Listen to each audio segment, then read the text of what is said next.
Hello, hello, hello, hello, everyone.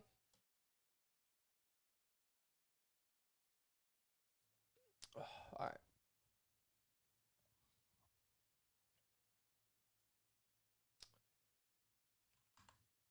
Get one thing set up here. Hello, hello, hello, hello, hello. Mic check.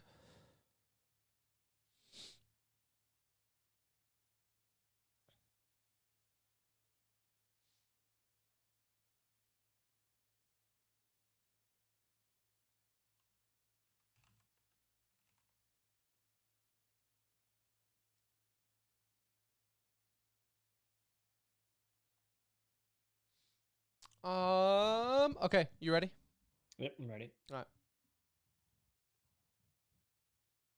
What is up, and welcome to episode 317 of the Center Ring Esports podcast presented by Alt. And this is going to be the best episode ever because we have a lot of Counter-Strike to catch up on.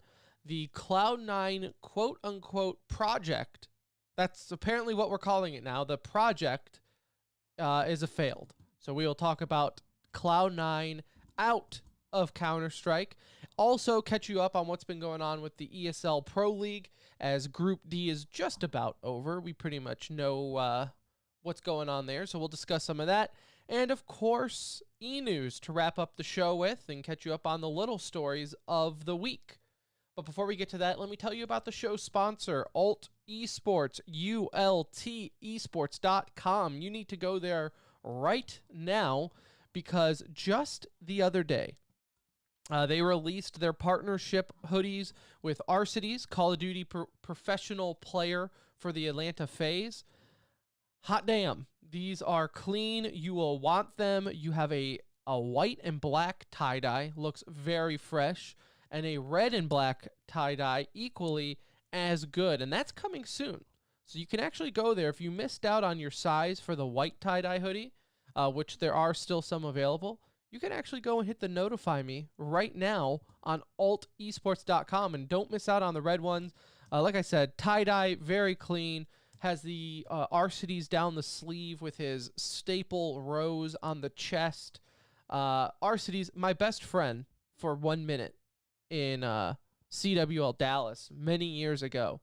So trust me when I say you won't want to miss this. altesports.com. Hey, this is Ian Crim6 Porter, and you're listening to The Center Ring. Okay, so let's start.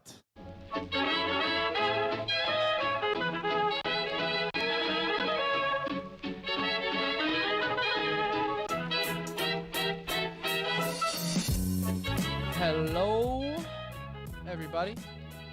Hello. Hello and welcome back to another edition of The Center Ring, aka TCR, aka your favorite esports podcast presented by Alt. This is episode 317, coming to you live and or pre-recorded from an undisclosed location. The time, or the date rather, March 28th, 2021. I feel like today was someone's birthday and I am forgetting who. George Washington. Is it really? I have no idea. George Washington, I believe, is President's Day. Don't quote me on that, kids, but I think that's a fun fact. President's Day is George Washington's birthday. 99% sure you could take that and put it on a test and it'd be right. But besides that, it is 8:57 p.m. Central Time. And follow us on Twitter at The Center Ring. Our link to the Discord and Patreon, if you want to support the show, is there. And our website, tcr.gg, for everything else. My name is Tim. I'll be your captain for this journey into esports. And alongside me, as always, is my best friend, my brown friend. It's Anuj. What's up? We missed an opportunity just now. I thought we could have introed with the Cloud9 Boston Major intro that you made. No, we save that for happy moments. What is this? They're coming back to NA, right? Eventually? Yeah. Yeah, I mean, I guess that would be the next step for when NA Counter-Strike comes back.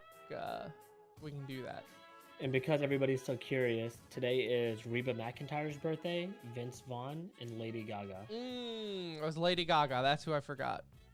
I knew it. That's who it was. I knew it. And just so we can fact check ourselves, George Washington's birthday, February 22nd. I feel like that's also President's Day, is it not? It was February 15th. Oh, well then, F me. Celebrating a week later. No, it says here, President's Day, officially Washington's birthday in the United States. Oh, that doesn't make sense. Holiday. Oh. Huh. So it's in honor of his birthday, according to It's not on his Google, birthday. but it's not on his birthday. We always want to make it a Monday, you know? That's really what it was. It was like, listen here, George. We want to have a birthday party for you. However, like a Thursday kind of sucks. No Like one a wants long weekend would be nice if you don't mind. no one wants to go back to work on a Friday, so could we just maybe cut this thing short and put it on a Monday? So okay, to each their own. But so I guess I was halfway right. I knew it had something to do with George Washington and get us there. So anywho, we have a lot to catch up on, Anuj, because we almost did an emergency show. Almost did an emergency show because I think it was Thursday, maybe Friday, the news broke, the rumor kicked off that Cloud9 was opting out of their Counter-Strike project and will no longer be a thing. They're cutting ties to Counter-Strike for now, focusing on Valorant and League and other options elsewhere. So now this failed, I guess now people are calling it an experiment. This is the first I've heard it called a project. And it's funny, up until now, it was the Colossus. Like, up until now, everyone was saying, like, watch out, Cloud9's coming back. They're spending money. They're very serious about this. And now, all of a sudden, people are like, and I say people as in Cloud9 and talking heads of CS are almost giving them a pass, like, no, this was just a project. They were just seeing if it would work. Yeah, they they just test it. They were dipping their toes back into the water just to see if things worked out. Yeah, we do have a lot to talk about. You're right. Between that, ESL, Yikes, like there is going to be a ton to get into here. And I'm excited about the Cloud9 topic because obviously you being the fanboy that you are gets me a little amped up to think about. I also have some breaking news for you. What do we got? I cannot find the Cloud9 open. Is that the breaking news? Yeah, I may have accidentally deleted the Cloud9 open. That was a good open. Oh, wait, what's this? Okay, I think I found it. We'll play it after this segment to send off Cloud9. That way, for all the Cloud9 fans out there who are bummed out, we can do this as a pick-me-up. I think it's needed. Okay, so we'll save it till the end of this segment as a pick-me-up for NA fans. Fair enough? I like it. Okay. I was excited to hear it at the beginning of the show. Well, so just getting it at any point. Mistakes were made. But that's all right. We'll do a make good and play this at the end. Yeah, so now Cloud9 is out of CS. Are we skipping Yikes? Oh. It is Sunday, isn't it? That's why I was waiting. I was like, I feel like he wants to talk about Cloud9 right now. But I was jumping in. that's why I was sitting here patiently. I got my Cloud9. I even threw out that we had a lot to talk about, including Yikes in there, thinking, okay, this is where he picks it up. No. Hey, catch me on my air. We're back to Cloud9. I know where your head is today, and I understand. I feel like we should just restart the show. I didn't play it as the intro. I'm screwing this up, but you know what? We're not like that. We're not one of those shows. That's not how we do it. Yeah, we don't edit. We don't. Yeah, we don't. That would require more work, and that's not what this show is about. That would require an intern that we could possibly pay $12 an hour to, Tim. Oh, that's actually pretty steep for our checkbooks. It is. So, it is. let's give some Minnesota Rockers a chance here. So let's get into that. Perfect segue into Yikes of the Week. Anuj, I'll let you start off with that segue. Yeah, I mean it's going to the Rocker internship. Minnesota Rocker version 1, the company behind them posted a ad looking for 2 content creator interns essentially. Paying $12 an hour, which hey, as an internship, like a lot of internships are unpaid. I Yeah. get that, but there's also an extent of like the amount of work that intern is usually like more of an aid to somebody else, right? Like Getting that's lunch essentially runs. When I was an intern at the radio station, I did not get paid. It was for college credit, is how they like to spin it, right? And it was pretty much editing audio and getting food. yeah. That's I can promise you from my internship, I learned nothing about how the industry in radio works, but I did learn how to get Chipotle really fast in downtown Dallas. Well, for $12 an hour, Tim, I want to give you an idea of what the expectations are for this Mm-hmm. individual. 8-hour shift, day shift, holidays, Monday through Friday. There will also be some night shifts involved, overtime, and weekends. That's just the scheduling aspect of it. So basically, you're there I'm all the time, right? 24/7. Like you 24/7, right? be on call. They mentioned day shift, night shift, Monday through Friday, weekends, and holidays. They might as well have just said 24/7, but I guess that's one way of sounding better. They will be posting daily content on all social channels. They will be shooting video, editing video, graphic design, animation, creating content concepts for all of their social media channels, documenting team events, and then also setting up their tweets and their social posts on all the major platforms. So they would like this person to basically run their content creation department as an intern for $12 an hour. Let's get Jay. Jay can do it. Jay can be their intern for $12 an hour. Jay could do this job with his eyes closed, and he wouldn't touch it with a pole for $12 an hour. The animation part is what gets me. Like, cutting up video, cutting up little things like this. That's something you would hand off to an intern. Like, hey, this is very easy stuff. I just need you to make some cut edits here and there, organize some things. That's it, right? Make my day easier. Animation, like, what type of animation are we talking about? Like, that people get paid big bucks to do animation because, like, it's not the easiest thing in the world. Like, ask Pixar. I know, that's what I'm saying. It's not cheap. Like, it doesn't feel like that's asking an intern. It's a combination of what they want this individual to do, along with how much they're expecting them to work. And so, unless this is tied to a direct hire role with a great salary after, I don't see. I mean, I shouldn't say I don't see anyone doing this because there will be people. Like, people will want a chance. This is their foot into the door, and people are going to apply to it. They probably have hundreds of applications, honestly. And the shame of it is, because I know Minnesota and people with the organization have come on Twitter and owned up to it, saying, you know what, our bad. We're gonna regroup and come at this in a different direction. And that's we're gonna not post this publicly. Right. And good on them, right? We don't shame shame people for apologizing on this podcast, right? If you own up to your mistake and fix it, that's what life's all about, right?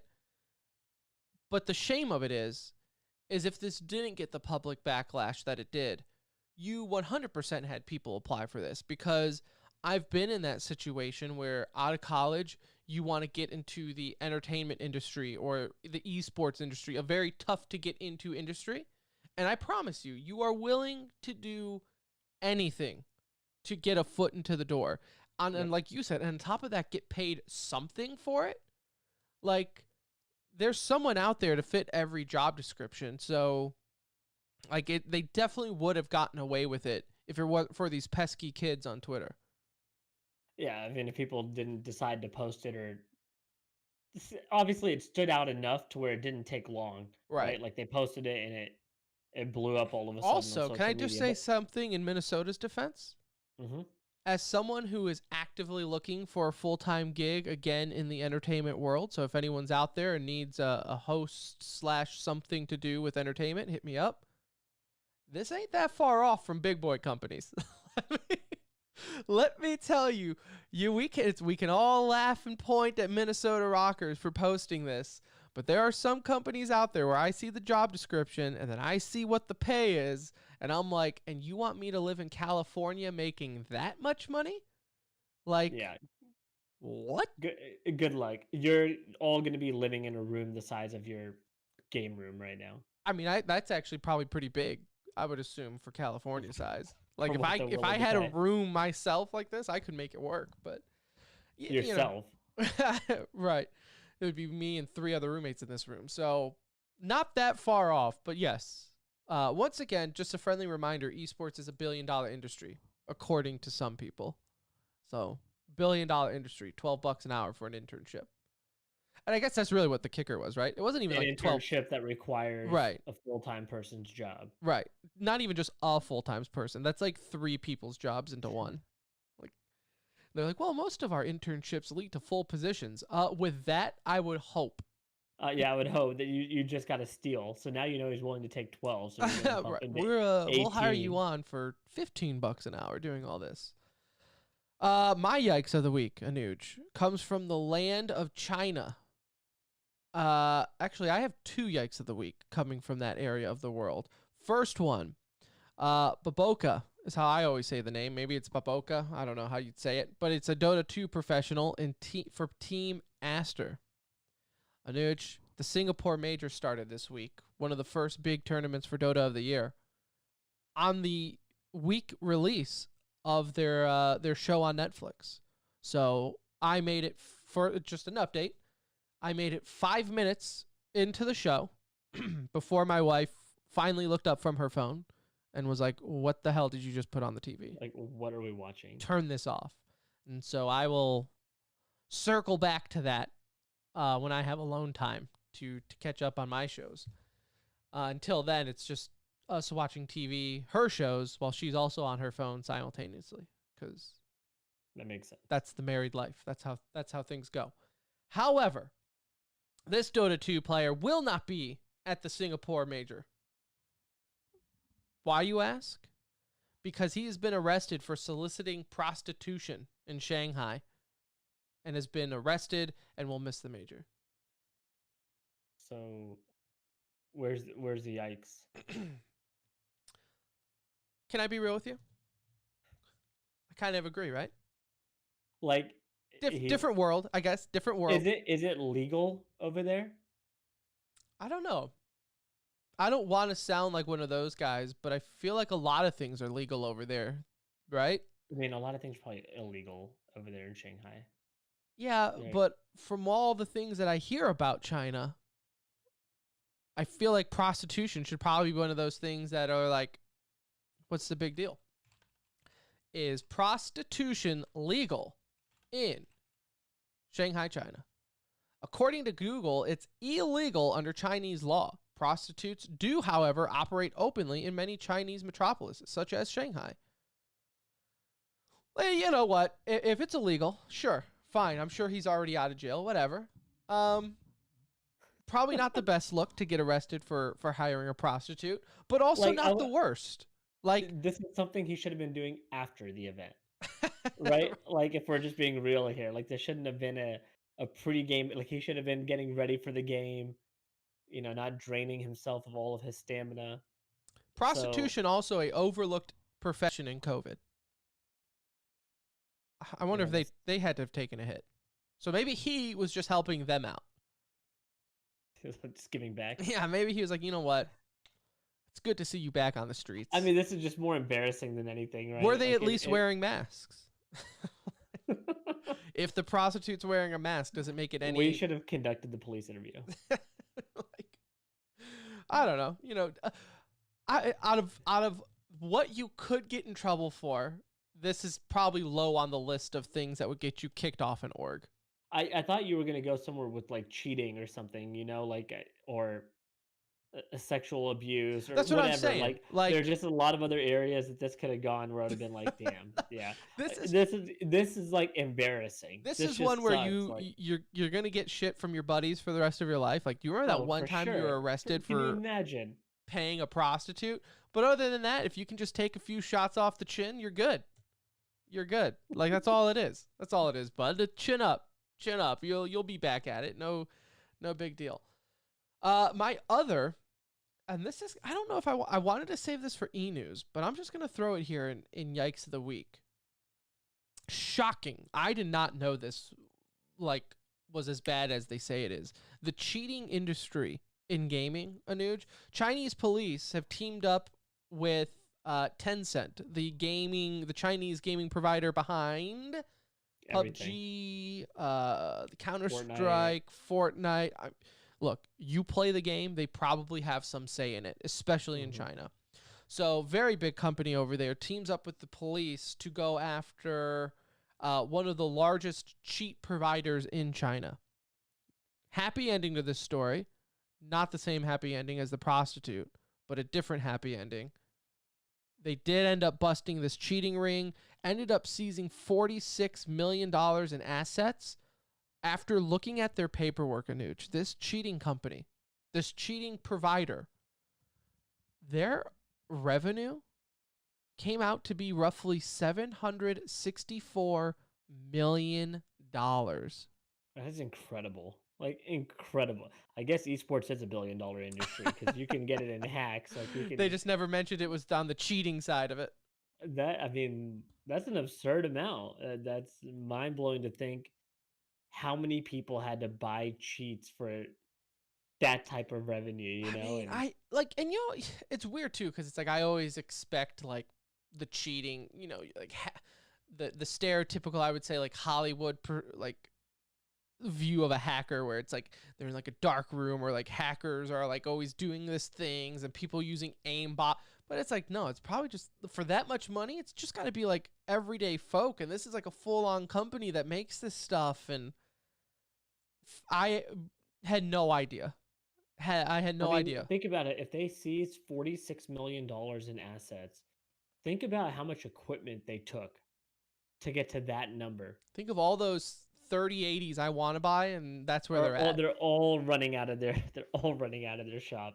Yeah, I mean that is a huge operation, and it's good that it's taken down, but opportunity for somebody else to come in and take that spot. Look, there's no shortage of cheating software, right? Whether it's paid or free, there's tons of it out there, and that's why we sit here and bitch and moan to these companies to please take it seriously. Right. Like, do everything at least that you can do to prevent it in your games. And with people that like many Activision are, fall on deaf ears with some of that stuff, unfortunately. It does. That's why I always say, if you're playing a game and you think someone is like legit cheating, like not just like, oh, that was a crazy shot through the smoke, I bet you he's hacking, but like if it happens a handful of times in a game and you think they're cheating, probably are.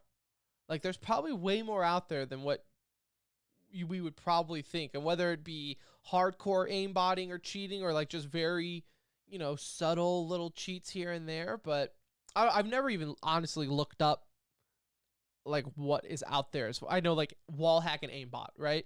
Like that's what I know. But I'm assuming all of this stuff is super easy to install because I feel like people of all ages. Well, of course, it's just putting it in some game file that won't get looked at by their anti-cheat or something. Like it's crazy. Like it's just, I mean, shit. Like we were just talking about now, it's $1 billion industry with one company. Yeah, one company in China. Insane. I had no idea that I guess being a cheating creator or whatever was that profitable. I'm in the wrong business. 100%. Like screw trying to talk about games. Let's just make cheats. So there you have it. There is Yikes of the Week. And finally, without further ado, let's get to possibly the Yikes of the Year. And that is Cloud9 officially opting out of Counter-Strike, releasing their roster, putting Henry G out to pasture. But don't worry, guys, because they never really took this serious. It was just a project. It was just an experiment. They were just dipping their toes back into the CS waters. So that being said, Anuj, would you like me to play the Cloud9 intro now or wait till the end? You can wait till the end because right now we have to get negative first. Okay, let's get negative and then end on a positive note. I like it. So, I really don't know where to start with this. Had we done an emergency show when this news broke, I probably would have had to delete it because I probably would have said some things that I wouldn't want on the public airwaves forever. Because this is honestly, I mean, this has to be Yikes of the Year. This is an absolute joke from start to finish on how this has been handled, not only from Cloud9, like the org standpoint, because don't get it twisted. Yes, the team struggled out the gate. Right away. You know, they maybe had like one match that we were like, oh ho ho, I see some good signs in the right direction. But from the way the players played, Henry G handled it, from the way the org handled it, it was kind of doomed to fail from the start. Like it just, I don't think, at least I know you and I, truly never bought into this new Cloud9 roster. No, and it was a disaster from the get-go, right? The whole Walk 6 situation was an embarrassment because he was still going to be playing in Europe and the rest of the team was playing in, NA at the time or whatever it was, but he wasn't able to stay on the team. And he was one of the keys to this roster, one of the star pickups for them to be able to build around, along with Alex, obviously, at the time, and S Tag shortly after. But it started off disastrous with that whole situation. Then you look at, I mean, and this is all in the span of a few months, okay? So it's not like we're talking about this had a year to go. You had the Woxic situation, then you had Kassad clashing with Alex and him being removed from his position and moving on. And it just never gelled. It never looked good, right? Like Zeppa coming in, there was moments where he looked okay, but none of them performed at the level that they were playing at when you would consider like their prime so far of their career, right? Like Floppy looked better previously. S Tag looked better on Astralis. Well, no shit, right? Mezzi still don't know who he is other than the fact that he was on Cloud9 recently. And then Alex, Alex was like good, but I didn't see anything that would warrant like star level potential, like make me think that, oh, this guy is like on another level, right? Like it's not like he elevated their games as an IGL. And then Henry G, obviously, he was vocal for a reason, right? Because they did talk a lot on social media, and it's all just come back to kind of bite them in the butt because it's now here we are a few months in. They didn't qualify for IEM Katowice. They lost to Voivoda, like they lost to like some really bad teams, and then you had the ESL Pro League, disaster where they were in one of the easier groups and couldn't make it through. Teams out of the top 100. Like, let that sink in. You're not even losing to teams in the top 20 or top 50. You're losing to teams out of the top 100. Like, that's like Mountain Dew League level play. I mean, probably even worse than Mountain Dew League, to be honest with you. Like, Yeah. you're losing to teams that would probably be like DreamHack Open tournament winners. Like, or like at the LAN event. Right. Like these are the guys that they were losing to. And like you said, like Henry G, looking back on it, look, your coach should be your biggest cheerleader. So for him to go out on Twitter and like boast confidence and kind of puff his chest up, I totally get that. I get it. But there were times where he stuck his foot in his mouth and you just kind of like baffled by, it's like, dude, just say GG or, hey, we're going to hit back on the lab and hit the tapes and get back to it. But there were times where you almost felt like Henry G knew that this was coming. Like he saw the writing on the wall that this was not going to turn around in the direction that he had hoped. Because well, if they didn't have a chance to go on LAN. that was also that was probably like for me like the final nail in the coffin when he used the excuse that no, this roster was built for LAN. That's why it wasn't a project, right? Because Yeah. you wouldn't have a project and put all your eggs in a team that you believe can only perform on LAN, if you have like 3 months to make it work out. In a year that in a year where you're not playing any LAN events. Yeah, I was going to say, in a year that showed no reasons to believe that you were going to have more LAN events, maybe a few, if you even qualified for that. Because if there was going to be a LAN event, it would be like minimum 8 teams that qualified or something like that. So, yeah. and Cloud9's not qualifying for anything like that anytime soon. So I think that's a joke. That was obviously, I think, maybe he just forgot to let everyone know that was a joke. So then, you know, I did want to, just since we're on the topic of Henry G, bring up Henry G. Because before all this, to me, very respectable guy in the Counter-Strike world, in the esports world, the FPS world, very respectable. Maybe this time will heal all wounds, but right now, this to me really hurts his reputation as far as just like, do you know what you're talking about?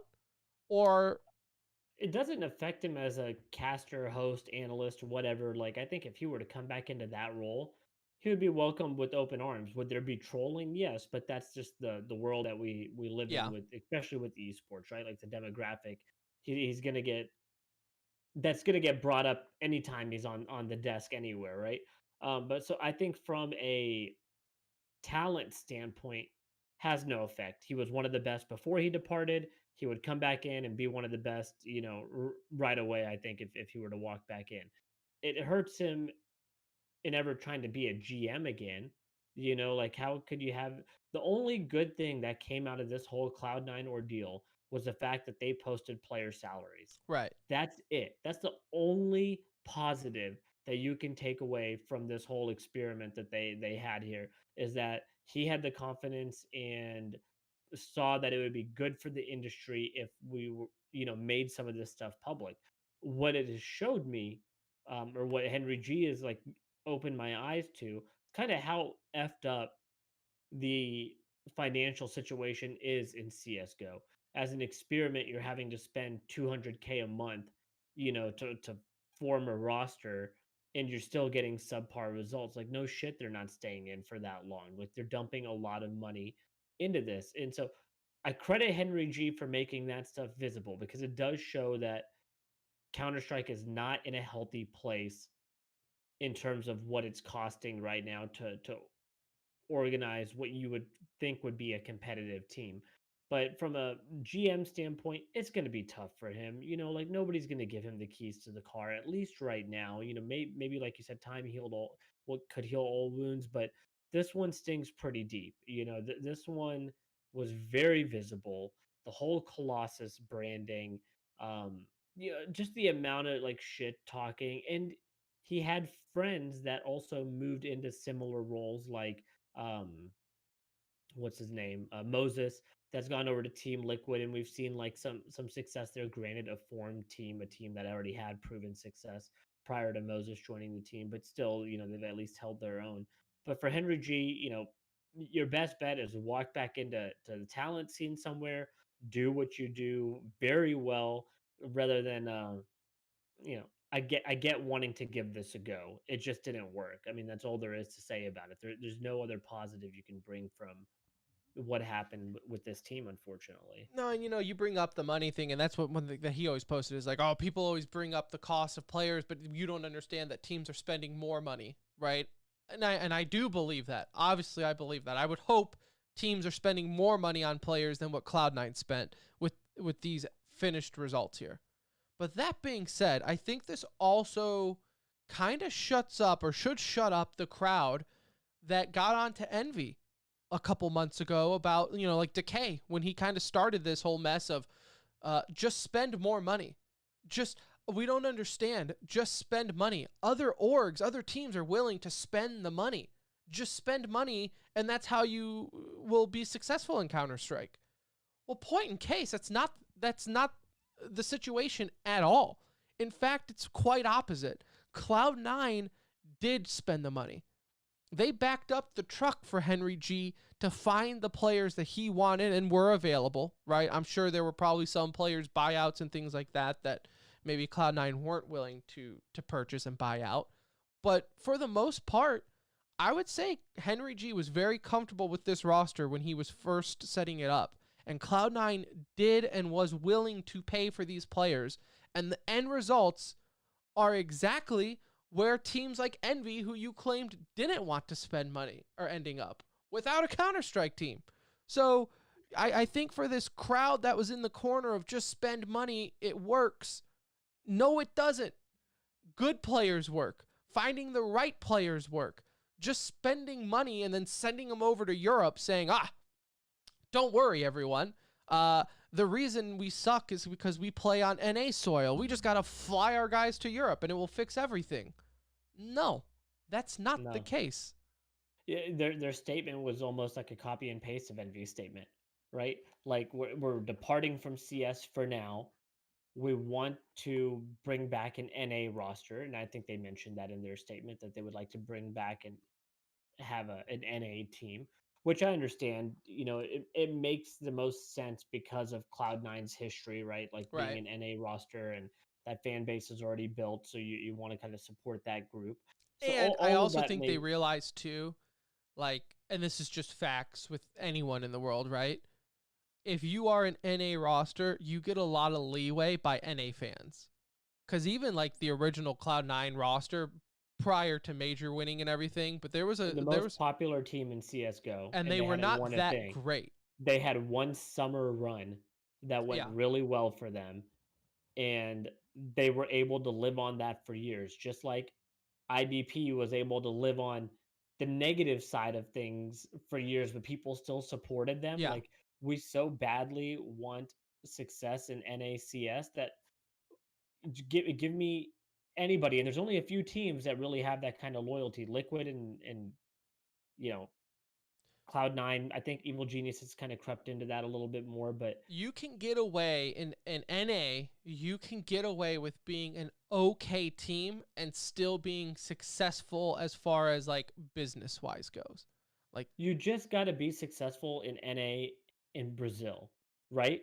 Like you have to be good enough of a team to be able to qualify for the event through the NA slot. In your set, right? You'll have a huge fan base. People will support you, especially like, again, we're talking about Cloud9. Like that is 90% of NA fans I talk to, Cloud9 is their team. Like that is just the way it works. And so for this to be where it's at now, really disappointing, like sad to see, but not unexpected. It's not like this was a roster that showed no ability to win. Like it just wasn't there. And like you said, you and I both never really had faith in this roster from the beginning. Then the changes were made, and it still was like, it seemed worse at that point. And now I walk out, I don't hold a lot of the players in my head of like, oh, they just didn't have the right setup for this to work. Like, I'm really questionable about who on this team was like really good, or were they just all overhyped during the COVID era? Like S Tag played a little bit with Astralis and he played really well. Again, big shocker there. I don't think right. so. Floppy did well in the NA scene when it's the most depleted it's ever been. Zeppa, same thing. And then I know Thorin had a tweet out there that I saw from the TCR account, that Alex is coming out of here looking the best because it showed, um, you know, he didn't have the right players around him, and he looked, his form looked good, so he's coming out looking the best. And I'm kind of shortening that down. It said it a little more eloquently than I'm putting it. But anyways, he said Alex came out looking good. I think Alex comes out looking the worst for the reasons I mentioned before. Is I just don't think he made any of these guys play at a level higher than they played at any point in their career. They didn't find success. He was being paid out the wazoo to do this job, and nothing, nothing. And now he's tweeting out like Valorant clips and stuff, and Well, it's and like it yeah, makes you it's there. question. There's talks that a lot of these guys are going over to Valorant now. I would, if I were guessing, I would say Floppy and Zeppa both go to Valorant. Like, I just don't know where in NA they would go after this. right? Like, not to say that there wouldn't be a home for him, but anything you do is going to be a massive step down. You're not getting onto Liquid. You're not getting onto EG. EG just filled their slots, so they're going to keep this for a while. Liquid added Fallen and are looking good, Yeah, so they're not performing making any well, so they're not changes. looking at anything. Um, there's not a home for you, right? Unless you're willing to go like rebuild Triumph and make whatever they're willing to pay, which I promise you is not what you're making on Cloud9.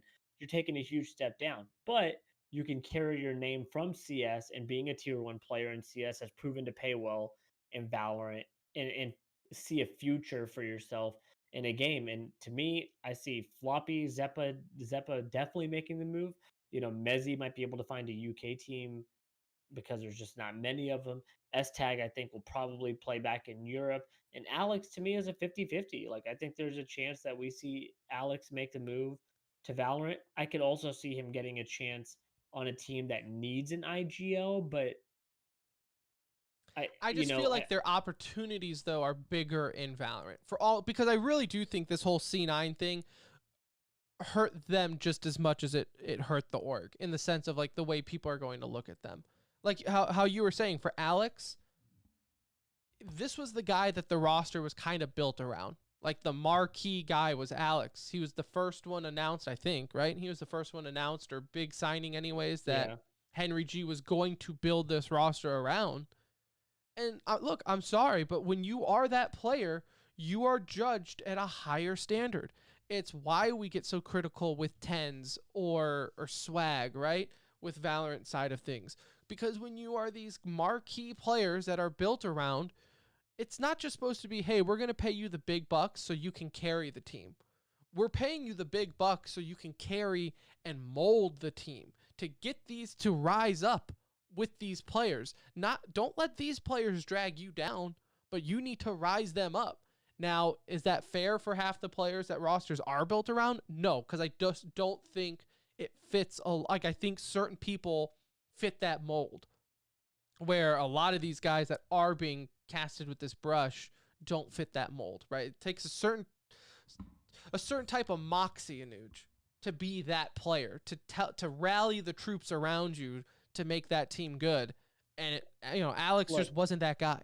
That's hard for anybody, Of course, to do, right? Look at Simple. Like, Simple can carry the team as much as he wants, but he doesn't elevate everybody around him every match, right? There are games where, like, damn, where is everybody? Like, how is Simple the only one doing anything? So I know that is very difficult to do, but it's more when you come in as the IGL. That is your job. Like, it's not, Simple and Zywoo's job to make everybody necessarily better. It's their job to play really well and hope the IGL puts everybody else in a position to play well around them. And that's what we didn't see here. And I think part of that is also, again, losing Woxic early on really sucked, because he was part of that. Like, Alex was supposed to be able to mold the team and have Woxic kind of be a little bit more of the star player. I don't believe Woxic was going to be the star player anyway, in the sense I don't think he had the ability to really do it either. And I don't know what he's doing now, but it's not like he had 100 offers lined up for him after the Cloud9 situation was over. So, yeah, it's going to be tough for these guys going forward. I expect to see a handful of them in Valorant. The other half, looking for team with, I don't, again, Mezzi, I don't think he's going to another tier one team right now. S Tag probably will, and Alex will probably have that option if he wants it. But um, it's gonna hurt. Like, it's gonna hurt, and you're probably not going to be making more than you were making, because now we know your numbers. We saw how you performed. That's going to be unfortunately used against you in your next contract. Yeah, 100%. I'm sure Woxic is laughing his ass off right now at all of this. I'm sure he is looking here just saying, "Yep, could have called this one. Could have said this one was coming." Or got out at a good time, because he's kind of Yep. he's given a lot of credit in the sense of, oh, if Woxic was there, like, this probably would have been fine if they could have made that situation work out. I think he's lucky he got out when he did, because I don't know if he would have been enough to turn this team around. Do you put anything on the org for this one, though? And it's really going to be the last thing I'll say on this, because there is a part of me that thinks, wow, already? Like, maybe a little too soon? maybe pulling this plug. If it is a project and you were committing this money to these players, maybe a tad too soon. Now, I do also believe, though, like esports is a vicious industry where you can't make money on losing teams, right? Like it's just, you can't do it. You have to be winning and you have to be getting these sponsorship deals and things like that. And the only way to do that is with winning teams. So it's very cutthroat when people start to lose and kind of get shaky on that. But that being said, you came in as Cloud9 with guns blazing, like all social media teams on full blast, putting this team up on a pedestal, saying Cloud9's back into Counter-Strike, and Henry G is sitting here pumping the tires of everyone up. And I just would... The marketing teams all did great. That's what I'm saying. I would have liked to have seen maybe a little bit more fight from the org on this one as well. Now, books-wise and money-wise, you know, hey, if you're telling me you're losing $250,000 every month and not making anything back, that's, so be it. Like, cut it. But at the same time, a little shocking to see that if Cloud9 can't make it work, who can for NA? I'm surprised that it happened so quick. At the same time, I'm like, not, because they saw the writing on the wall. Like, there's other people there besides Henry G that have Counter-Strike knowledge, and obviously those people did not believe this was going to turn around anytime soon, right? Like, this was a project that was shown to be a failure over and over again, not qualifying for anything. So you're not going to get to see yourself stack up against the best. Like, you're going to go into the next qualifier even with lower morale now that you've again been knocked out of ESL Pro League. I think it was the right decision. Like, I think it sucks to have to make that decision, but you're not going to win. So why keep dumping the money here? Like, save it, find another roster that works out, buy a roster out, whatever the situation may be. Wait for some other contracts to expire, but you can do a lot of stuff with that money, even if you're an organization as big as Cloud9. That's a lot of people's salary within the org, outside of players, right? Like, there's just so much they can do with that. And so if you're cutting 5 to, you know, help yourself out on the back end, I don't blame them for doing that. Like, you had a roster ranked outside of the top 50 that you're paying this much money to. Like, there's no end in sight. Your name is going to get you into some events, but not your play. And so I think it's okay that they did it. And I remember saying that at the start of all this, is even if the roster is okay, your name and just the fact that there's buzz around Cloud9 will get you invited to some events that you probably shouldn't be in. That being said, you have to capitalize on those moments, and they weren't even able to, let alone capitalize getting out of groups at some of these events. They were getting swept, 0 wins, right? So it's like you gotta and then you start looking at other teams that are not spending probably a ton of money, like Gambit, VP, Spirit, excuse me. Even probably a team like Heroic.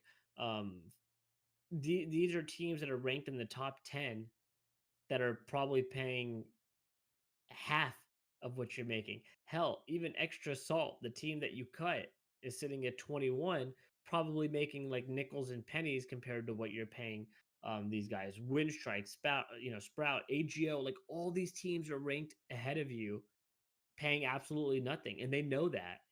So they know that they could probably do better. It's just going to wait for an opportunity again. Hopefully we see them back soon, and then hopefully we see them in NA. I feel that same way about Envy as we talk about this, like 2 teams that are, probably going to come back at some point and come back as NA teams, but they got to wait for the talent to appear. Like, this is not like League of Legends where there's farm teams out there, like talent just being produced left and right, and new and young stars. the every farm corner. teams Like, are getting signed by Valorant teams at this point. yeah, like they're not there right now, and I don't blame them for waiting. Like, I just don't. So, with that being said, Cloud9, as of now, as they're saying, is done with Counter-Strike. And to be honest, don't see when or why they would come back in, especially if they're focusing on their Valorant side, and both men and females seem to be doing okay. Like, at least better than what their Counter-Strikes were doing. So unless, I guess, the opportunity just arises, maybe then when things get back to normal with LAN events, NA just all of a sudden pops off in Counter-Strike.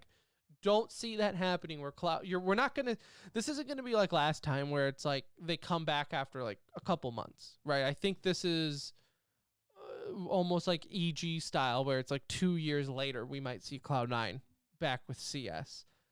I just don't think they want to spend the money. They've spent the money and it didn't work. So go figure. Spending money doesn't work all the time. So with that being said, though, we spent a lot of time being Debbie Downers on Cloud9. Me as a Cloud9 fan, I'm wearing my Cloud9 tank top right now, Anuj. Didn't even mean to. You know what I did today? I went through my closet, took all my jerseys, and vacuum sealed them for storage.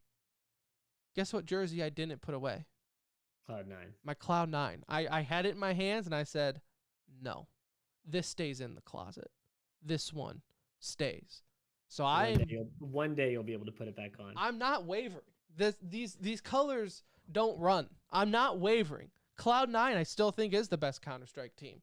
It's just they weren't given the opportunity.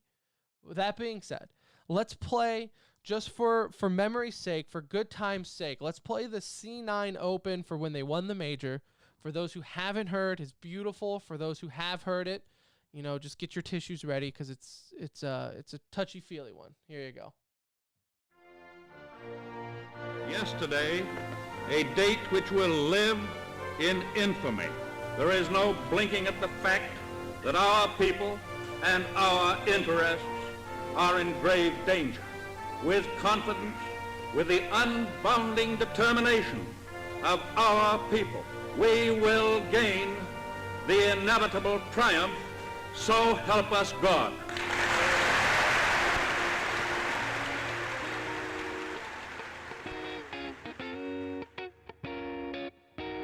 Stewie versus Kenny, the smell of gunfire and freedom in the air, and Stewie picking up that kill, and Cloud9 are in the semi-finals. Oh my God, what a story. They shut down G2 almost flawlessly. And so, my fellow Americans, ask not what your country can do for you, ask what you can do for your country. Taco can't do anything, the pandemonium in 16 rounds, and Cloud9 are in the grand finals of a major tournament. Nobody saw this coming. Nobody saw this coming. Cloud9 is eventually you're going to be right on this. TCR lock of the major. Cloud9 is going to win it. Cloud9 is going to take the major in Boston handedly, I might add. I don't know if they're ever going to lose. My fellow Americans, tonight I want to speak to you about what the United States will do to degrade and ultimately destroy. Stewie's on his side, but look at the time! Look at the time, there's 7 seconds to blow the bomb! They're trying to build pyramids, but there's no more play! Stewie's won the round! We're going to overtime! Cloud9 have done it! Do not allow anyone to tell you that it cannot be done. No challenge can match the heart and fight and spirit of America. We will make America great again. From this position before, he cannot miss a single shot. Guardian waits patiently as Cloud9 sets the push up. Oh, it happens! They made it work! Cloud9 are your E-League major champions!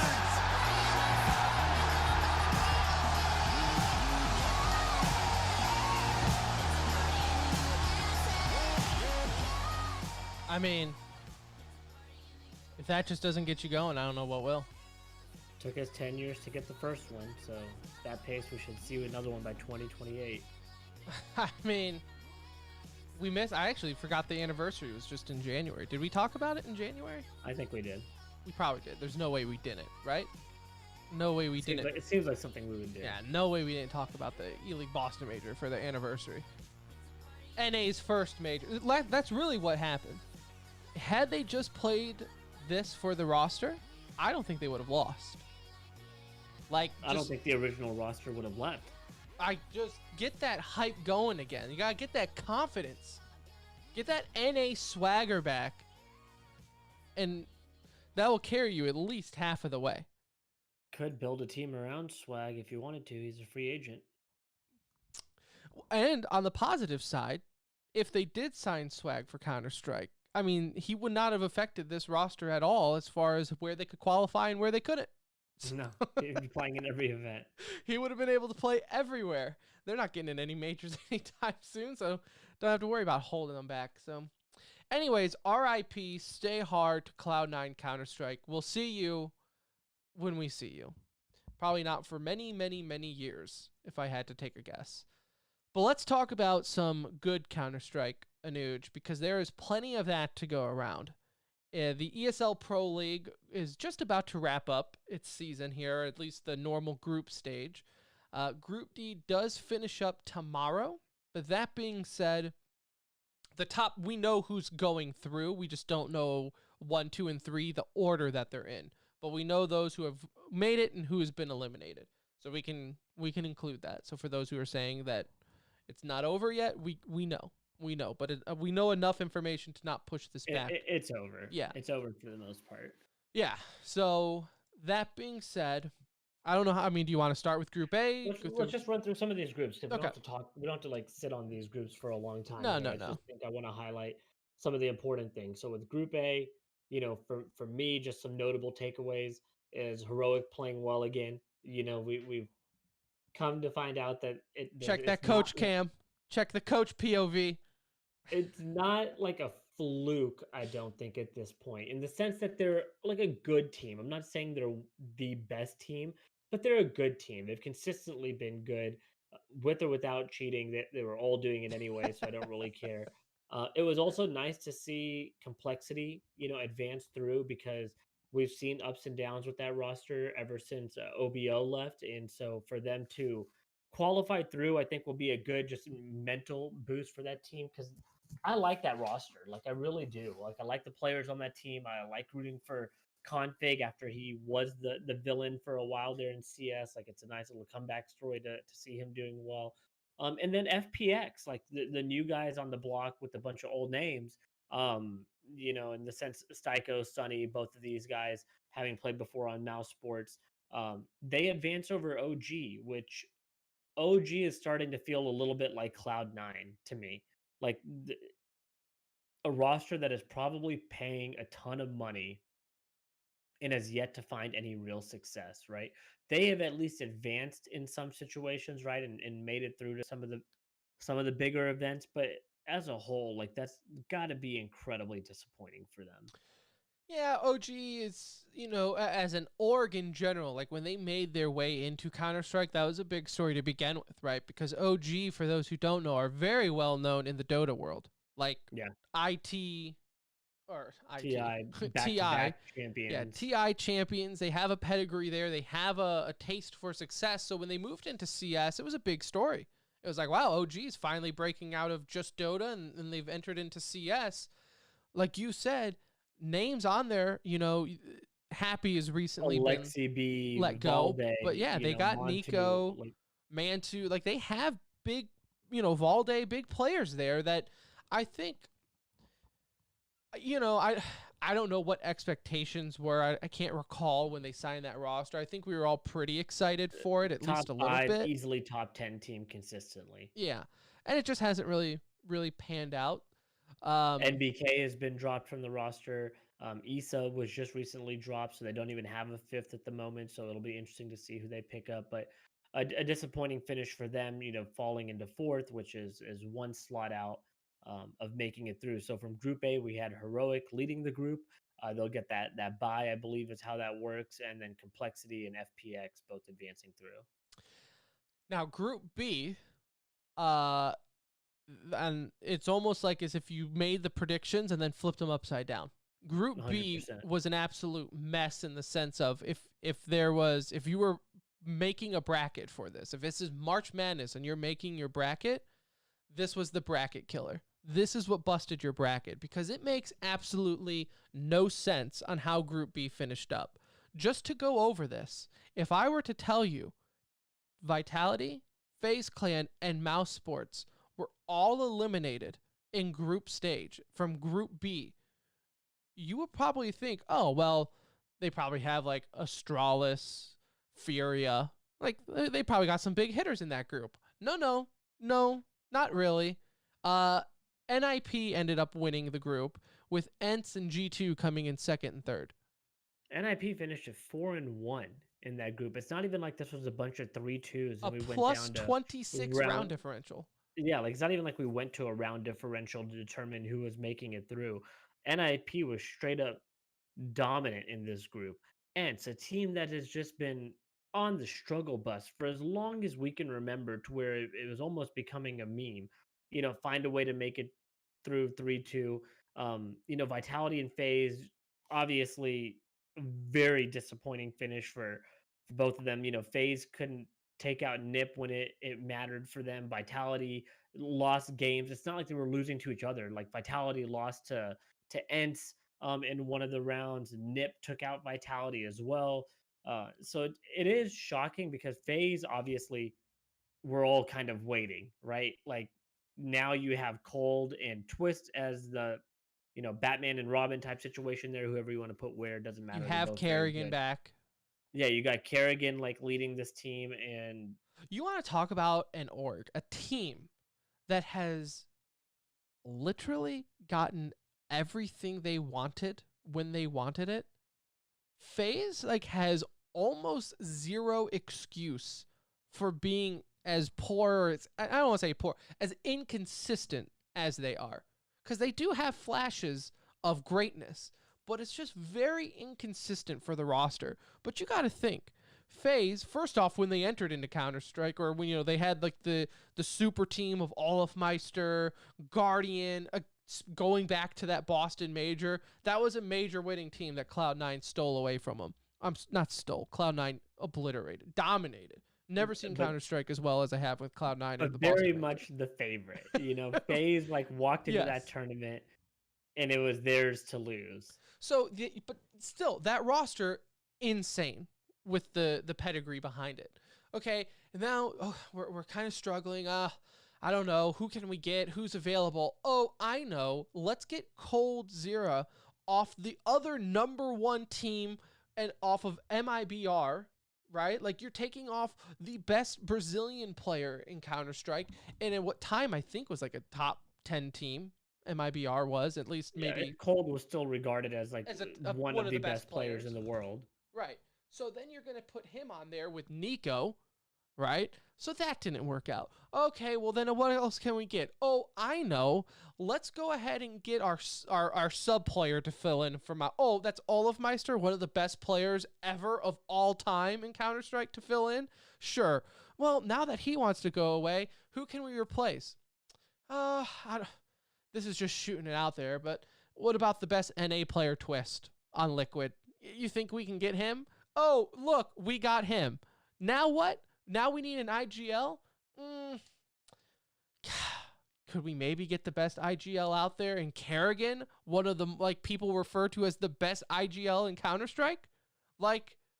Have you ever seen a team get literally everything they want and still just be so inconsistent?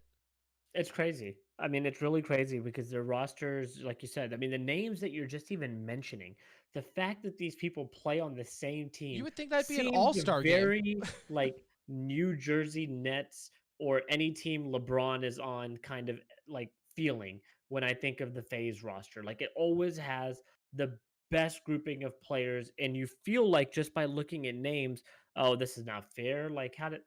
How do we get this? Now we're going to see a FaZe dominance era. And since 2018, we haven't seen that. They've just haven't been able to do it. And I don't know. I'm not going to sit here and say that this team is not capable of that, and they won't be there at some point. I still absolutely love the roster. I think they just have, it's just an incredible roster. I would maybe still consider changing out Rain at some point. I think his time has come and gone, and it would be nice to maybe even get another fresh face in there. But look, can I say something though? I love Rain. For no real reason. I just like Rain. I don't want to see him get kicked off just because I like him. He's great. He's been great. And I feel that's why. He deserves to be there when they succeed. The roster they have now can succeed. For sure. It can. But I think that at some point it's like it just has to I happen. refuse to believe that roster. I'll tell you what, this is what's going to happen, and I shit you not. Quote me on it. Rain will be dropped, and they're going to pick up Rops. Wouldn't that be something? Like, back in July, they were ranked number 3 in the world. And since then, it's just been a free fall, for the most part, down to 19 and now flirting around 15. Like, that's not where this roster should be. No. That's just not where this roster should be. Like, come on, it's This just, is a top 5 roster. and they Easily finished top 5th out of 5 6, roster. Yeah. They did have a very high positive round differential. So once again, in very phased fashion, they dominate some games when they play, but then when they right, talk about inconsistent. I will say, being eliminated with a positive round differential tells me that's inconsistent, right? Like, just looking at there's that. Do you want to know another fun fact of Group B? Speaking of round differential, ENTS. Yeah. Second place went 3-2 in groups. Minus 22 round differential. That's incredible. It's impressive. Like, you want to talk about a minus 22 round differential? That's pretty huge. Like, I would say that's a significant number there. And to still that come happens out on top. when you play, like they lost to FaZe 16-4 and 16-3. Yeah, I mean, it just tells you that when they lost hard. They got when they blown played out. FaZe treated them the way they should have been treated in that game. They just couldn't do it to anybody else was the problem. No, they were just blown out in certain aspects of it. Moving on to Group C, we had Gambit winning 5-0, taking the sweep. Gambit looking very strong as of late. Furia 3-2, Na'Vi 3-2, getting second and third respectively. And to close out the group not qualifying, MIBR, Cloud9, Team 1. I mean, Cloud9 won as many matches as I thought they would win. I posted on Twitter before that group started. How many matches do you think Cloud9 wins in this group? And 2 just seemed like the number. Like, I didn't see how they could get away with any more. Team 1 seemed like the obvious victory. Can I stop you there for a second, though? Because I know you did say it on the show before group, so I'll give you credit. You did say they'll win 2, and that will probably be it. That being said, the stage was set. I wonder, I would love to know, had they qualified, would they still drop the team, or was this kind of the last straw? Because this was the last straw. The stage they was would have set. let them. You 2-0'd Furia, and then the next day or 2 days later, you had MIBR, which realistically, out of those 2 matchups, Furia should have been the one that people would have been understood. Yeah, that would have been the one people understood. Like, you lost to Furia. But they didn't just beat Furia. Dominated. Dominated Furia. Beat them in overpass 16-6 and nuke 16-1. So, like, high hopes going into MIBR. They did go to overtime on Vertigo. It was a very close game on overpass. But as we've said before, like, those are all great stat numbers. But at the end of the day, they're still an L. You can only live on moral victories for so long, right? Yeah.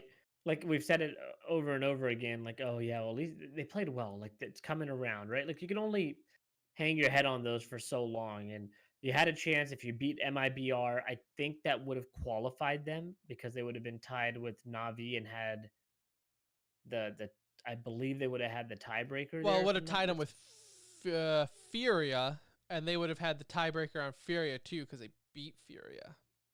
Yeah, like either way, like I think it would have qualified had they beat that, beat MIBR in that situation. But look, outside of Cloud9, there was a lot of good coming out of this group. Like, Gambit is looking amazing, right? The only 5-0 team out of any of the groups, looked incredibly dominant. Exciting to see them. Again, I was kind of hoping between them and Virtus Pro that they were like the real deal, right? Like, I'm excited for more teams to shine outside of the same that we've really been seeing over the past few years. And Gambit and VP both look really good, and Gambit especially, like, just dominating the field. And it's funny because with Gambit, you look at that team and you kind of wonder like, man, how are they like playing that well? And it's like as a team, built with Hobbit and Shiro, like these guys are just clicking, and it looks so good and they're playing so well. So I'm excited watching them because they genuinely do look like the real deal out there. They don't look like it was just, oh, this is their time and then they're gonna vanish away like big at the number one spot. Like that's not how I look at this Gambit roster, and I hope that continues to stay the same, because it was fun. They gave us one of the most magical rides when it comes to a major win with Zeus and how that whole thing played out back then. So excited to see them back in the fray, and they look really good. Furia had a bad lapse, like playing in that Cloud9 matchup. That was terrible, but outside of that, it looked pretty good. And then Navi doing Navi things, right?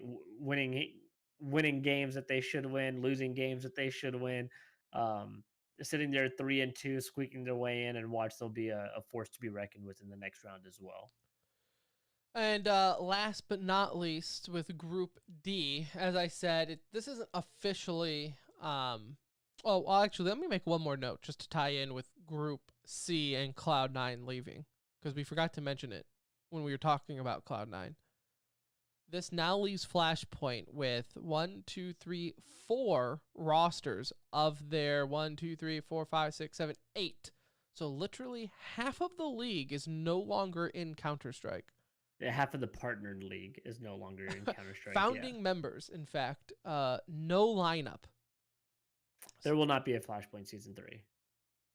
And considering, I mean, they're retweeting stuff, but they have not tweeted. They've talked more about. Yeah, no, doesn't look great. Doesn't look great for Flashpoint. No word from them as far as what's been going on. So, everyone, thoughts and prayers for Flashpoint. Anyways, moving back to ESL. In Group D, as we said, it's not officially wrapped up yet. We still have some matches to go tomorrow between Astralis, Fnatic, Liquid VP, EG, and Endpoint. The ones here that you really want to take note, though, for that is the Astralis, Fnatic, and Liquid VP matchups, because that's what's going to create the standings. Yeah, that's going to determine who advances in what seed, right? Yeah. Right now you have Liquid sitting at the top, although the top 3 teams are all 3-1. Liquid holding the tiebreaker, sitting at number 1 there. Liquid's looked fantastic. Fallen continues to mesh well. Stewie is playing in a much more Stewie-like role. Like I saw him against Evil Geniuses on Inferno. They did it a couple of times where they would smoke him through or flash him through a smoke. And I was like, that looks good on you. Yeah. That's what you do. Stewie needs to go balls to the wall or not at all. Like, I don't need to see him IGLing. No. I don't need his mind taken off of just making plays, right? And Fallen puts him in position to do it. They have a history together. They know how to play together. And Stewie top fragged Inferno for him. And like I said, they looked really good. That's exciting to see. Astralis, we saw a little kink in the armor. They still are playing really well, but at the end of the day, I still feel like they're like losing some matches they really shouldn't. Like the Evil Genius one, I think EG played really well that day, but they're losing a little bit. The interesting thing with Astralis is, like, we say, like, looking at a scorecard, it can tell you a lot, but maybe not the whole story. And this is a perfect example, because if you're looking at Group D, Astralis is 3-1 with a plus 21 round differential. You're thinking, damn, Astralis is being Astralis. They're kicking ass. But you're absolutely right. Like, these were all very close matchups that could have gone one way or the other based off like an eco round here or there. EG, they went 2-1. With EG winning that, by the way. Astralis only had the one. That Liquid game, although Astralis swept Liquid 2-0, that was a scary game. That Astralis going into the second half of Overpass, had I told you that going into the second half of Overpass, Astralis was winning 13-2, you would think, okay, that's going to be a pretty quick one. But in fact, Liquid came back and took it into overtime, and they lost in overtime. But regardless, like, talk about they brought it back like in both games, you know. Yeah, like, and made it and that just doesn't exciting happen for with sure. Astralis, right? We don't Yeah. see that happening with Astralis, so that's a very, very telling to me as far as maybe Astralis. Now, though, that being said, folks, this is so Astralis of them. This is exactly what they're setting us up. This is what they want. And do not let Astralis trick you. This is where everyone starts talking, oh, Astralis is shaky. They're, whichever one is having a kid. Which one was it? They're like Glaive. Glaive, it's already coming up. A pregnant wife, and we're already seeing a downfall here. But this is where they go on to sweep the playoffs and not drop a single map. This like reminds me of, and a lot of our listeners are probably gonna be like, why the hell is he talking about this? But you being the huge NASCAR fan that you are, I feel like this would resonate Race with you. canceled today, Anuj. Very upsetting. Very depressing. I couldn't believe it. And so this reminds me of like Jimmy Johnson. Jimmy Johnson had, I think, like a 5-year stretch where he won the championship every single year. And might not be the best during the regular season, but just needed to be top 10 to like qualify into the championship series or whatever it's called for NASCAR. And then once it got into those really important races, he shined, right? And that's what Astralis is like setting us up for here, is that they keep dropping some of these games or letting people come back and doing very like un-Astralis things that are what we would consider un-Astralis like play. And then they're going to come into playoff stage and people just fear them on the biggest of stages because they've had so much success. And we could easily see that again, but it is important to note that they haven't looked as dominant. Against Liquid, they could have lost. Hell, against Virtus Pro, they could have lost that series too. They lost. They won it 2-1, but on that Inferno map, they were down 8-1 to start and had an awesome comeback second half to make that a game and then eventually take it. And so, yeah, sitting at 3-1 easily could have been 1-3, just the way it's gone for them. But they find a way to win. That's what the best teams do. So can't take anything away from them, but it is important to note that there is a little kink in that armor, and teams are starting to catch up a little bit more, including some of these young teams. And Group D is a hell of a freaking group, dude. Like, that group is so stacked that it is unfortunate that, EG, although they are not going to make it out, like, I feel like they've got a couple of high points that they can lean on and be like, all right, we didn't make it out of groups here. We beat Astralis 2-1. We've looked okay with OBO, filling in and doing a good job. He'll eventually find his way. I think that Fnatic game is probably going to be the one that haunts them ultimately after this event. Yeah, but with EG, and we'll talk about Fnatic here in a second because I don't know what to think of them. I like very up and down team here. But with EG, this is my issue with EG.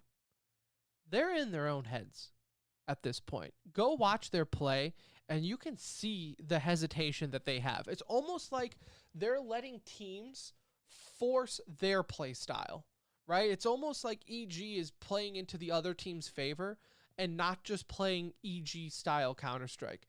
The game against VP, it was so frustrating. Again, they had another one where, an overpass VP. First off, side note, Counter-Strike is way better with Virtus Pro being good. Can I just say that? It is. Like, it feels so good to see Virtus Pro being prematurely, but maybe back. Virtus Pro might be back, thanks to James being like one of the, like, I've said this before on the show. I know. So I know. This guy as I'm watching finds the a match, way. I know when you. He plays Yep. at his top level. He is one of the best in the game, and there's no doubt about it. And it's so infuriating with them. I thought of you watching that VP Evil Geniuses game. I'm like, Anuj is ripping his hair out right now because James just went on fire. Like, put the team on his back in some rounds. And I just pictured you being like, where is this all the time? All the time. But you know what? He's been consistent as of late, and it's a Yeah. huge part of why VP is as good as they are. Like, you're right. He was the star when Yikender was the star for them. I think it was like in the IEM qualifiers or whatever he was doing, whatever matches they played recently. James has been the star for them in this event so far. Yeah, so VP looked, I mean, deservingly so. They should be moving on. But that being said, Evil Geniuses, there were times, especially on like the Overpass map, and Vertigo's Vertigo, right? I've kind of turned around on that map. I know I said I kind of liked it, but it is getting boring, as you mentioned. But like with Inferno and Overpass, EG, it's almost like they slow down their game so much to a point where it's like they allow themselves no air. Like waiting until 15 seconds left to go and smoke and flash a sight. And it's just like, that's all fine and dandy if you are like the dominating team, right? But that to me is showing way too much respect to the other team. When you play that slow, you don't believe in your shots. People who believe in their shots and believe in their IGL, they're moving fast. They're hitting those smokes. They're hitting those flashes. They're whipping around corners, getting the headshot, challenging the Opper duel, right? And believing that you're going to win. When you're playing as slow as EG is lately, that tells me you're in your own head. You don't have the confidence that you have. What it needs to do is EG needs to look at themselves in the mirror before a match and being like, we are arguably the best NA team. Ignore the fact that NA Counter-Strike is behind EU, right? Ignore that. Tell yourself that you are the best NA team, and you need to play like what you would consider the best team as part of the world. They just need to find a way to start off matches well. You know, against VP, in both of their losses, they were down like 14-6, and yeah, I don't even know what it was in the other one. It was, I think, around the same thing, 14-6, and came back in both of those games to take them into overtime. And it's like, man, if you all just came out with the same intensity, like your backs are against the wall. It's like as they start winning these rounds, they get a little bit more confidence, a little bit more loose, and go. But it's when they're like losing, still it's feel bad. like they're finding their way, because they used to start off the way they would do it is they were overly aggressive, and they just picked a site and they went, and it tactically that didn't really work that well. And then now they have slowed it down. You know, Stanislaus has kind of tweaked that a little bit, and they're trying to be more methodical. But you're right, they're kind of like in a weird in between phase, and it's like when things are not going well, they just kind of revert to, okay, let's just go hit shots, you know. And it's unfortunate that they are being eliminated, but from this group, like, I think if Evil Geniuses was really, you know, in group A or C, I think they would have found a way to advance in either of those groups, you know. Like I said, Navi, although they advanced, didn't look great in doing so, and I thought EG looked pretty good, you know. Like I just don't, they just let it slip, you know. That's what sucks. Like I said, I think they were there. It was just certain rounds. It looks like they were very hesitant and double questioning. And like I said, I'm not a fan of the late round hits because it just allows for zero air. And when you're already the struggling or like the not favorite team, right? If you're already the underdog, like you just can't challenge these teams that are supposed to be better than you and expect these slow hits to work. Because at that point, you're expecting them to call your bluff. Well, they don't give a shit about your bluff because they know that they're going to just outshoot you anyways. So they're going to hold their ground. The slow hit works on those teams that question themselves and try to do like oh man, it's really quiet at A. It must be B. And they'll do that quick rotation. Well, against a team like VP who's feeling it, they're like, no, hold it. Hold your sights, hold your ground, and we'll just outshoot them. Yeah. And then James pops off for almost a 4K. 4K, almost like op ace, and you call it a day. But either way, EG, I would like to see play a little bit faster, right?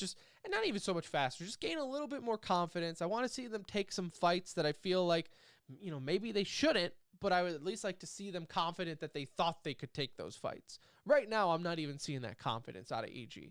So, but as we mentioned, VP, looking on fire. I'm a believer in VP right now. I feel like they've turned that corner and then they are back. I've already talked about Liquid. Fnatic. Fnatic's a team to me is an enigma. I feel like they hit the top 5 and then they'll drop right back down. It's crazy, isn't it? Like they were, and I'm just looking at their line here. In 2020, they've been number 4, number 2, number 4 again at 1.5, jumped up to number 1, hovered at like 5, 6, and now they've been 13, 15, and sitting currently at like 17 or 18. And they've been there really since like August of last year. You know, they've kind of been in that rut. And that's kind of a long time now. You know, like it's longer than a lot of rosters are given. I hope they can find their way back, but I think we all know that like Father Time is eventually going to get the upper hand here. Like JW and you know, Flusha. Now Flusha's not there obviously, but Crims. JW, Crims. Like maybe it's just coming to a finale, but it's so weird because anytime I think that, then all of a sudden they're number 3 like 2 weeks later. So I'll hold judgment, give it another, you know, month or two, but I'm sure they're feeling the pressure over there in that camp to, you know, to pick it up, or changes are going to happen. So there's Group D. Again, it officially will wrap up tomorrow. So by the time you're listening to this, depending on when you're listening, might have some of these in lock. But for the most part, Astralis, VP, and Liquid, they are the teams moving on. It's just in what order, we don't know yet.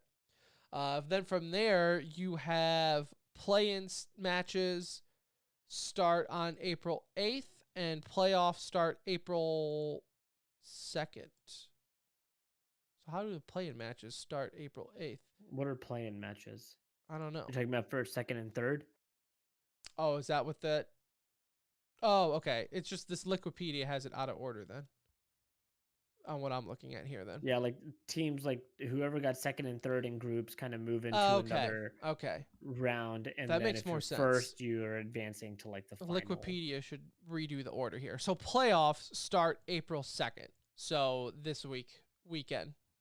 So we'll obviously discuss that in more detail once the teams are set and all that fun stuff. But for now, let's move on to E-News, brought to you by Philly Esports. Check them out, phillyesports.net. Good dudes over there. They host monthly events. For now, online. You do not have to be in the Philadelphia area to join. For the month of April 17th, so sooner than you think, in about 3 weeks, they will be hosting a Call of Duty Black Ops Cold War event partnered with the U.S. Army and Monster Energy Drinks. $500 prize pool, and that is completely free for you and 2 of your best friends, or maybe even acquaintances, to join. And who knows, maybe this starts your professional career. Philly Esports, though, they do make it fun for you. This is not just your normal online event. They'll do player interviews when it's live. They do photography, right? So you can kind of feel like a pro for that day. So I highly suggest you checking it out if you're interested. phillyesports.net. All right. Looking here at E-News in Valorant.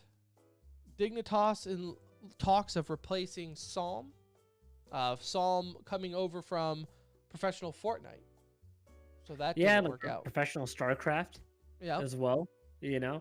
Yeah, unfortunate to see that happen, but Dignitas is in a position where they probably need to make some changes and figure out what to do with that roster. But kind of surprised with him. I thought he would be better, but yeah, Dignitas just hasn't had the results. So yeah, I kind of take a chance on him too as well, but we'll see. Maybe he'll land back elsewhere, because it definitely seems like it's that time of the season where teams are kind of shuffling around rosters. Speaking of Stage 2 challengers, teams are being registered, so people are seeing who's on it. Tens is currently still with Sentinels. So as far as I know, that is still on a loan. but I'm sure that's in talks to be a more permanent position. But yeah, I haven't heard a peep out of the Sinatra situation since it kind of went down. So Sinatra, there's no way he's tweeted since his statement, right? Looking now, getting Chipotle with the boys. Just play cool, man. Play cool. Act like you did nothing wrong. Just play it cool. No, he is still tweetless since his statement. So yeah, I guess that is still up in the air. And you know what? Even when it's not up in the air, even if he becomes fully innocent and can still play, if you got tens and you can make it work, might not be the worst thing. yeah, might not be. Might not be in the worst positions to pick. In Call of Duty, we did have the weekend wrap up. Exactly how everyone thought was going to work out, right? Florida beat Optic 3-0. I'm telling you, Optic is the worst team in the history of Call of Duty. Just give it back to LA. But again, this is the real Optic now. Last year there was a fake Optic, so it was all okay. All the jokes were funny. No, it's just Optic. Last year they were teetering at 1, 2, and 3 pretty consistently throughout the year. This year the real Optic is here, and now we're looking at 4, 5, 6. Yeah. Minnesota, but that being said, it wasn't just Optic who goofed this week, as Minnesota defeat Dallas 3-2. Seattle. Dude, Standy is a monster. Just so everybody knows, go watch this kid on Minnesota. He is going to be Rookie of the Year. He is so damn good, and he punked Dallas in some of those games. He has one clip where you would think he's straight up hacking, and I'll send it to you so maybe you can post and show it to everyone, but absolutely insane. Seattle beat Paris 3-0. LA Thieves continue to suck as they lost to Atlanta 3-0. Toronto Ultra beat LA Gorillas 3-2. And New York looked a little promising, beating London 3-1. Some other news, though, with Call of Duty. Standing so far, you're looking at Atlanta, undefeated thus far, 11-0, looking dominant as ever. Dallas, 8-4. New York, 9-5. Optic, LA Thieves, and Minnesota are all out of the top 6 as of rounding out the top 6. Round out the top 6. Excuse me. So we'll have that. And we'll discuss more, though, when the stage finals come up. Other news in Call of Duty, though, it looked like through Hex's story, something was leaked. Go figure, Hex leaking something.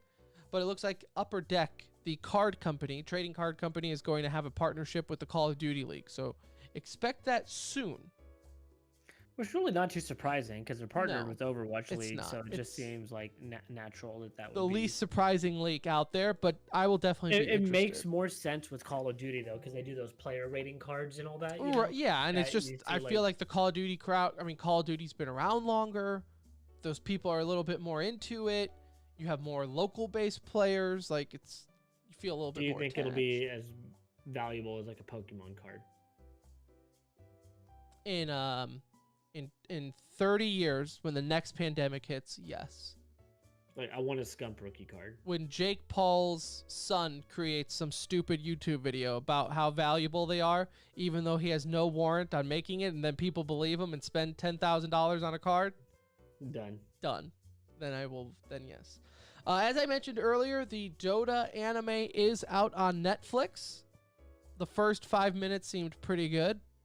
I'm actually going to go watch that right after this. Disclaimer here. We're not anime guys, though. Right? Just hentai. just tentacle porn. I'm not anti-anime, but I like very particular ones. I watch the big ones, and that's I'm your basic anime bitch. You're not. If you're asking for advice, I'm not chiming in. Right. I'll watch Gundam. I love Gundam. Love Cowboy Bebop. Trigun. If it was on Cartoon Network, chances are I liked it. Then you'd venture into this super anime, and I'm like, don't know. I just don't know. It's not that I don't even like it. I just don't know. I don't venture out very much with it. So, that's it. That's my anime thing. I'm not going to get a life-size pillow of a character anytime soon. I'm even more basic. I'm like Sword Art Online. See, to me, Death to me though is very anime. But maybe it's not. Maybe I misread that show. Sword Art is like definitely like a pop culture one. Oh, though. is Like it? It's like a big one. See, I've never Yeah, seen like, it. See, Death Note also is the same way. Never seen Like Death Note. You never seen Death Note? No. Oh, okay. Go watch Sword Art. So that's and funny Death that Note. both of us are saying we're not anime people, yet have not seen the same shows. Yeah, but mine are like yours are also really popular. Don't get me wrong. Yeah, But, Cowboy like Bebop. Death Note, is- they made a Netflix show out, like a Netflix real life show, which sucked, absolutely terrible. Watch Death Note. Watch Sword Art. Sword Art they're awesome. To me, they're awesome, but it's only because I enjoy that like video game fantasy world, which is what Sword Art. Have you ever is, seen Dot Hack Sign? I believe is what it's called. Dot Hack. Same concept. Back in the day, it was like VR, and then you got trapped in the game or whatever. Like that's. Bro, okay, go watch Sword Art. Okay, If so you I will like that watch at it all, then. go watch Sword Art. I remember watching Dot Hack Sign in high school, thinking like, bro, just imagine if this was real. And now it's like, oh, it's almost there. Oh, we're almost there. All right, so there you go. Have you seen Cowboy Bebop? Mm-mm. Okay, that's your homework then. I'll watch Sword Art Online. Isn't Cowboy Bebop like super long though? No, I mean there's a start and finish to it. You know, like it's only like Okay, it's not like 300 episodes. No. In fact, I have it on DVD if you need it, but let me see here. Cowboy I don't have Bebop a DVD player. is only 20. You got a PlayStation? Oh yeah, that's right. 26 episodes. That's it. Okay, that's not bad. I Yeah. can do that. Yeah. So Sword Art and Death Note are both kind of like the same deal. Like Okay. That's also the key with anime. If we're going on an anime talk right now, for me, don't give me this Inuyasha shit where it's like I don't need 300 500 episodes. Yeah, no. I like Inuyasha, but it's like I'm at a point in my life where I need closure. And I can't commit. I need it quick. Right. I need it quick. I okay? can't commit to 300 episodes. So No. Cowboy Bebop though is awesome. Unless it's Gundam. Gundam I'll pound some out for you, but anyways, there's some impromptu random anime talk on the center ring. Just confirming, just a friendly reminder that yes, we have kids. So we have had sex. In the FGC world, Sonic Fox switches his USA flag to the trans flag at the WUFL, which I think stands for like the We Play. It's like a tournament thingy for the fighting game community. And behind it, so to set the stage, is behind them on the stage is their profile picture, and then behind that, country flag was their country flag. Well, for him, he put the trans flag instead of the American flag. So very cool. Like I said, I don't like Sonic Fox as a person. That has nothing to do. That sounds so bad. The way like it had nothing to do with any of his sexual preferences or fantasies or whatever. I love the fact Tim's just not a Sonic Fox fan. I just is don't. what it is. Yeah, right. Like, let's not get it twisted. I love the fact that he is very outspoken. I love the fact that he fights and believes in what he does. But that doesn't mean I have to like him. I still find him as a person to be extremely irritable. And that's fine. What makes me like him is the fact that he's dominant in multiple titles. Like he's not a one-trick pony. Yeah, and I'm not even talking about like, oh, he's good in Smash Wii and also like Smash Ultimate. Like not that, that to me that's not nearly as impressive as somebody that can go into like Mortal Kombat and then it's like Dragon Ball Z also. Dragon Ball Z and be dominant in both. Like that's cool. Nope. I'm not arguing the guy's dominance. He is the best FGL or FGC player out there. You're just anti-trans, and that's what it comes down to. Right. It's just because he's trans. No, not at all. I find him as a person annoying. Like, no knock on that. But that being said, I will totally back him up in a fight when it comes to repping the trans. Like some people were upset about it. Get over it. Who gives a shit if he's got a trans flag up there? But that's just me. In other news, Scarlett becomes the first woman to win a major in Starcraft 2 tournament. Could have sworn this happened last year, but maybe I'm crazy. That's what the headline said. I believe you because I saw it. I could have sworn we had a woman win a Starcraft 2 tournament. Maybe it was just a tournament last year, and now this is a major tournament. It could Either just way. specify major. Yeah, in- so in props. this. Either way, props to Scarlett. You know, I think right now it's breaking that anyone's winning a StarCraft 2 tournament because people are still playing it. So there you go. And a very, very, very special happy birthday to Everquest. It turns 22. It's still got a crazy like following. I know one of my buddies jumped back in not too long ago and was playing it religiously there for a while. And I was like, how many people are on? And he's like, it's a new server and it's packed. And I was like, just blows my mind. But Never that's played awesome. it. Never played it? Somehow I weaved in and out of all the games back in the day. Everquest. That was my first real MMO experience that I like really got into. Phantasy Star Online was mine first subscription-based game. And then Final Fantasy 14? Was that the online one? That was my first real MMO. And looking back on it, had no clue what I was doing. Like, no, I mean, back then you couldn't just look up builds and meta, and I was like, you just, and that game had like a lot of choices. oh too, my god! And it was just like, sure, this looks cool. Black mage, and this guy has dragon. Sure, why not? Well, that's how it was on EverQuest. I was like, which lore looks the most appealing to me? Great, that's it right there. Oh, this guy does black magic. Sure, I'll pick him. So, anyways, Fun fact, I chose Druid in there, and that's why I ended up making my first character a Druid in WoW. EverQuest, the game that you could order Pizza Hut through.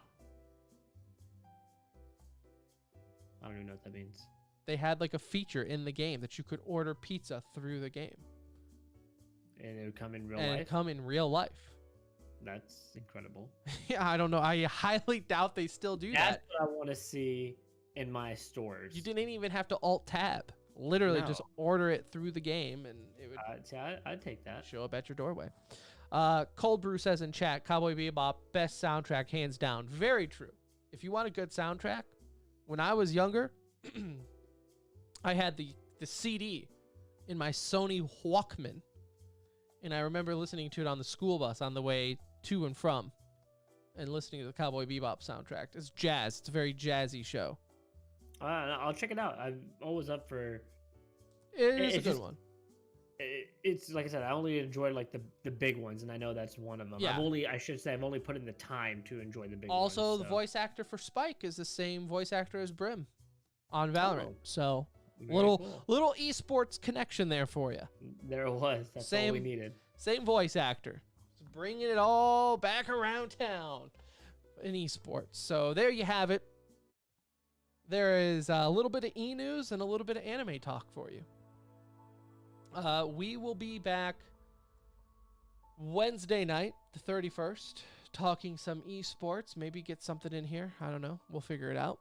Kind of forgot today was Sunday, to be honest with you. I thought today was Wednesday up until you mentioned Yikes of the Week.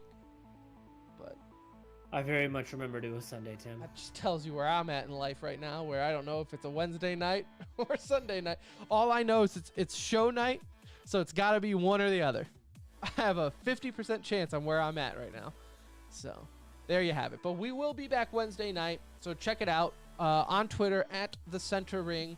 We stream live on YouTube and Twitch, so pick which one you like. Join our Discord, be a part of the conversation. We're always talking games and matches and things like that.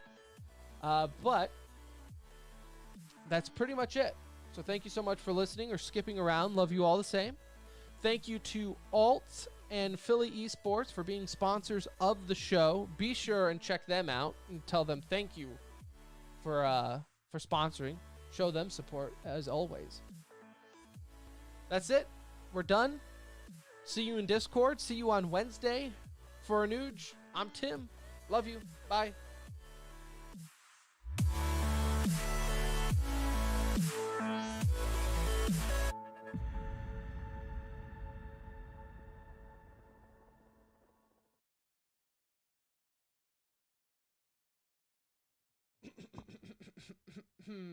Yeah, Cowboy Bebop has always been my go-to. Trigun was also pretty good. Oh, you know what's another good anime? Outlaw Star. Did you ever see that? Mm-mm. That was another one.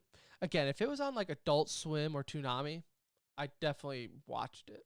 I've watched like very, very few. Yeah, I mean, well, again, if it came out when I was in high school and it was on Toonami or Adult Swim, I definitely at least saw it. See, I didn't even watch like Dragon Ball Z or anything. Yeah, no, see, I did when I was younger. It was pretty much once I hit college, I just never watched anything new. Like Sword Art Online, when did that come out? A while ago. You only need to watch season 1. I know Summit's big into it. Original run, see, so that came out in 2009. That's after high school for me. So I would not have. Oh no, the television series. So that was the book. The show didn't come out until 2012. So yeah, no, I would definitely not have. Check it. It's on Netflix right now. It's the English dub on Netflix. That's the other thing too. I don't do subtitles. I don't. You know, I did them. I'll sometimes do it for the first run through, but Yeah. I've watched Sword Art again since then. I watched the English version. I was like, okay, it's pretty damn close enough. I just can't. Half the time Depends on what mood I'm in. If I'm like laying in bed. Yeah, it's just like I got a kid running around. It's like I can't always be looking at the TV to read it. You know, it's like I gotta. You know what's a good new one? And it's just like it's a campy show. Is One Punch Man? Yeah, I've heard it's really good. That's actually like art style wise, I really like it. I've heard like Full Metal Alchemist, Hunter.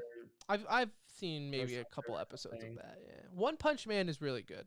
One Punch Man is almost like a show that is very aware that it's an anime.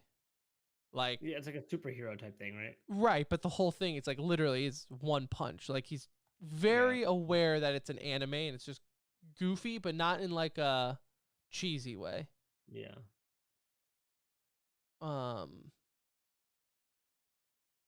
I'm watching right now. I'm watching Gundam Unicorn on Netflix because I love Gundam shows, but it's kind of a tough watch, to be honest with you.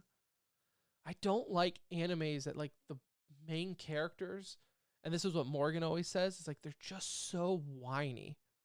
She's like, anime is very whiny, and it seems like everyone's either crying or like about to have sex. And I'm like, yeah, that pretty much nails anime. Kind of true.